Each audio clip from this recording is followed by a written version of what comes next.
The year is 1898. The USS Maine is patrolling the waters in the port of Havana off the coast of Cuba. The Cuban-Spanish War is raging, and the USS Maine was deployed to the port of Havana to secure American interests and commerce in the region. This all changed when on February 15th, 1898, the ship exploded and sank to the bottom of the harbor. While it is still a mystery what exactly caused the explosion, the American press immediately blamed the Spanish and began the call for war. When a later report said it was the Spanish mine that set off the explosion, the public demanded war, and on April 25th, the United States declared war on Spain. However, it should be noted that the Spanish declared war on the United States 2 days before, so war was imminent. The first battle of the war was the Battle of Manila Bay in the Philippines. The battle was fought between the U.S. Asiatic Squadron, commanded by Commodore George Dewey, and the Spanish Squadron was commanded by Admiral Patricio Montojo. The battle was overwhelmingly one-sided. The U.S. had steel ships and were modernized, while the Spanish ships were outdated and not very well armored. The battle ended with the entire Spanish squadron being sunk and the U.S. not losing a single ship. Spanish casualties were 161 killed, 210 wounded, while the U.S. suffered 1 killed and 9 wounded. However, one death wasn't from combat. The engineer had a heart attack while the fighting was going on and died. The next day, Marines would land and occupy the Navy Arctic Cavite and effectively ended U.S.-Spanish hostilities in the Pacific until the Battle of Manila, where the U.S. would capture the key city of Manila in August, right before the end of the war. It would soon be known that the U.S. also occupied Guam. However, there was no fighting during the taking of the island. The first battle in the Cuban theater was the Battle of Guantanamo Bay, in which 5,000 Cuban soldiers took on 623 U.S. Marines and 300 Cuban fighters.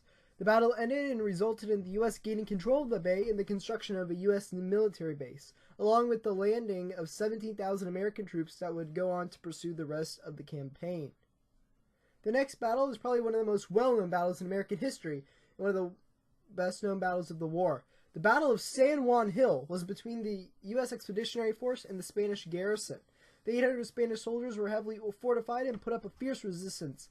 In the end, 144 Americans were killed, and 114 Spanish were killed. However, the Spanish suffered 366 wounded, and Americans suffered 1,024 wounded. While these numbers are very lopsided, the U.S. took only about 1/8 casualty rate, while the Spanish suffered a nearly 5/8 casualty rate. The Battle of Santiago de Cuba was the major naval battle in that saw the entire Spanish squadron of 4 cruisers and 2 destroyers obliterated and effectively secured U.S. victory and Cuban independence. The U.S. suffered only 1 wounded and 1 dead, while the Spanish lost 343 dead and 143 wounded. The last major battle on Cuba was the Siege of Santiago de Cuba, in which 13,000 American infantry and 6,000 Cuban insurgents fought the 13,500 Spanish troops garrisoned in the city. In total, 1,614 Americans perished and 2,200 Spanish perished. The U.S. captured the city, and the battles on Cuba were effectively over for the resulting end of the war, and guaranteed U.S. hegemony in the Western Hemisphere. The last campaign I will touch on is the Puerto Rican campaign, and the only major battle was that of the Battle of Guayama, in which U.S. forces captured the town of Guayama and gained control over the southern part of the Puerto Rican island, effectively ending all Spanish resistance on this area. However, further conquests were planned, but the Treaty of Paris ended any future plans for conquering the rest of the island. In the Treaty of Paris, the U.S. gained control of the Philippines, Guam, Puerto Rico, got a military base in Cuba, and Spain was forced to recognize Cuban independence.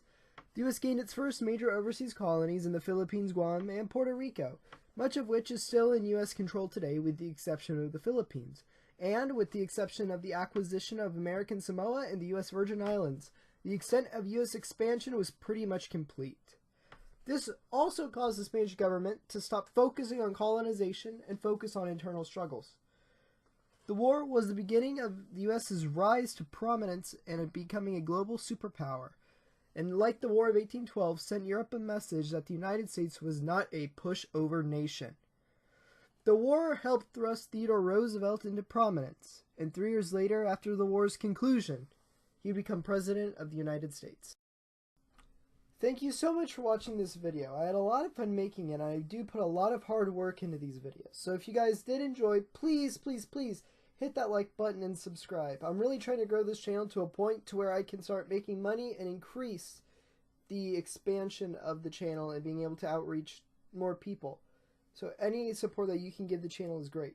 Along with this, I'm currently trying to think up of new ideas for videos. So if you guys have any kind of video you